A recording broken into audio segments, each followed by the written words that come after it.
అన్నమయ్య జిల్లా పీలేరులో వివాహిత హత్య కేసును ఛేదించారు పోలీసులు. మొత్తం 4 అరెస్ట్ చేసి రిమాండ్కు తరలించారు. గత నెల 29న బందారు వాండ్లలో వివాహిత హిందూజ చనిపోయింది. ఈ అనుమానాస్పద కేసును పోలీసులు సీరియస్ గా తీసుకుని ఛేదించారు. హిందూజ మృతి వెనుక భర్త విజయశేఖర్ రెడ్డి పాత్ర ఉందని ఆరోపిస్తూ బాధిత కుటుంబం ఫిర్యాదు చేసింది. దీంతో అతను అదుపులోకి తీసుకుని ప్రశ్నించగా మొదట్లో బుకాయించాడు. ఆ తరువాత అసలు నిజం అంగీకరించాడు. హిందూజను గొంతు నులిమి చంపేసి బావిలో పడేసినట్టు పోలీసుల విచారణలో అంగీకరించాడు విజయశేఖర్. ఆమెని థ్రాట్లింగ్ చేసి అంటే గొంతు పిసికి చంపి దాన్ని బావిలో పడి ఆత్మహత్య చేసుకున్నట్లుగా చిత్రీకరించడానికి ప్రయత్నం చేసి దాంట్లో భాగంగా ఆమెను బావిలోకి తీసుకుపోయి ముంచి మళ్ళీ తీసుకొచ్చి అతని ఇంట్లో మంచం మీద అక్కడ ఇంట్లో పనులు పెట్టడం జరిగింది.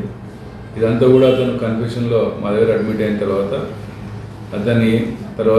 వాళ్ళ అమ్మని, వాళ్ళ అక్కని, వాళ్ళ అమ్మమ్మని అందరినీ ఈరోజు అరెస్ట్ చేయడం జరిగింది.